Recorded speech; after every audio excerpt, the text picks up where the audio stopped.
Bonjour, aujourd'hui je vous propose de faire une recette autour de notre magret de canard tendre et savoureux. En accompagnement, une mousseline de céleri avec des pommes caramélisées au jus de betterave, accommodées de feuilles de chou de Bruxelles assaisonnées à l'huile de noix. Première étape, nous allons démarrer la purée de céleri. Donc épluchez un demi-céleri. Coupez votre céleri en morceaux, pas trop gros. Dans une casserole, vous faites bouillir de l'eau avec du lait et un peu de crème fraîche. Donc plongez vos morceaux de céleri. On assaisonne avec un peu de sel. Laissez cuire une bonne demi-heure pour que votre céleri soit bien fondant, pour qu'on puisse réaliser une mousseline bien onctueuse. La prochaine étape, nous allons préparer les feuilles de chou de Bruxelles. Pour cela, portez une casserole d'eau à ébullition, donc bien salée, pour qu'on conserve vraiment cette couleur bien verte du chou de Bruxelles.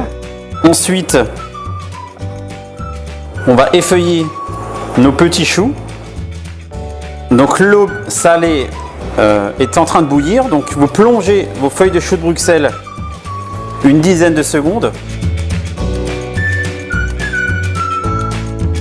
Et donc après une dizaine de secondes dans cette eau bouillante salée, on les refroidit dans un bain d'eau glacée pour vraiment conserver cette couleur bien verte. Donc nous allons poursuivre la recette en réalisant nos cubes de pommes caramélisés au jus de betterave. Donc pour cela, vous faites chauffer votre jus de betterave dans une casserole. Pendant ce temps-là, on va réaliser nos cubes de pommes. Il faut vraiment que ce soit des beaux cubes pour éviter que ça tombe en purée. On va plonger nos cubes de pommes dans ce jus de betterave. Et donc tout doucement, on va les pocher.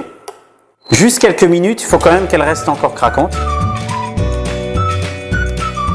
On débarrasse nos dés de pommes, on les réserve.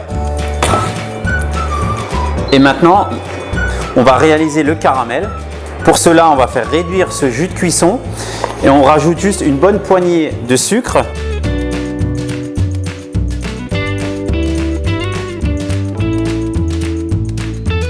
Donc là, notre caramel est arrivé à bonne consistance. Donc là l'étape, c'est vraiment juste d'enrober nos dés de pommes qui ont été pochés dans ce jus de betterave. Juste de les enrober et de leur donner une petite brillance.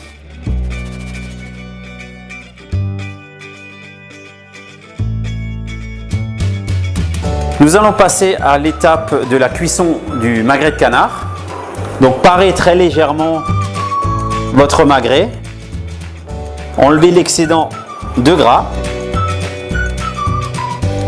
toujours quadriller la peau pour une cuisson plus homogène et que la chaleur pénètre plus facilement. Donc toujours commencer la cuisson côté peau. Pas besoin de l'assaisonner vu qu'il l'est déjà. Nous allons également réaliser quelques pommes de terre râtes rôties pour accompagner notre plat. Donc pour cela, coupez vos pommes de terre en deux comme ceci. On les dispose dans la poêle.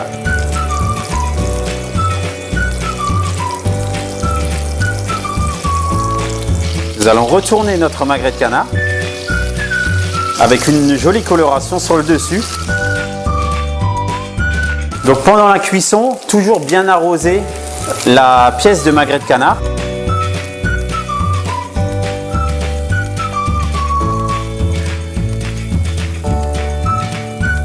Retournez vos pommes de terre régulièrement pour obtenir une coloration bien homogène.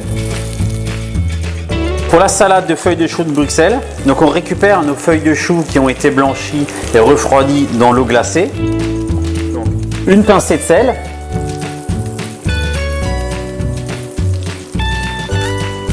Quelques tours de moulin. Un peu de vinaigre de Xérès.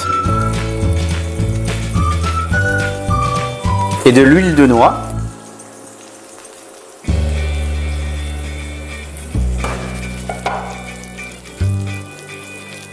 Et voilà. Donc voilà, après quelques minutes de cuisson, on a une belle coloration.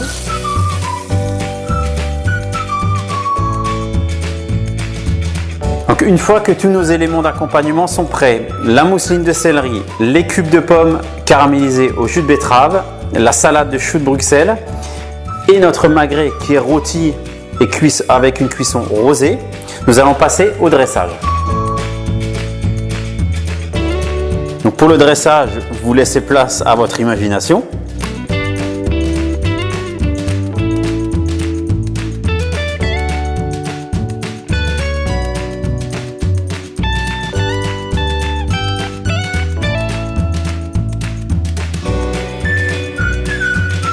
Donc on peut accommoder quelques cerneaux de noix qu'on aura préalablement caramélisés pour ramener un petit peu de croquant. Quelques bâtonnets de julienne de pommes Granny Smith. Donc votre magret de canard, on part légèrement les bords.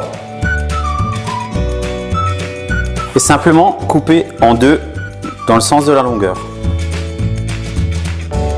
Rajouter quelques grains de fleur de sel, quelques tours de moulin à poivre.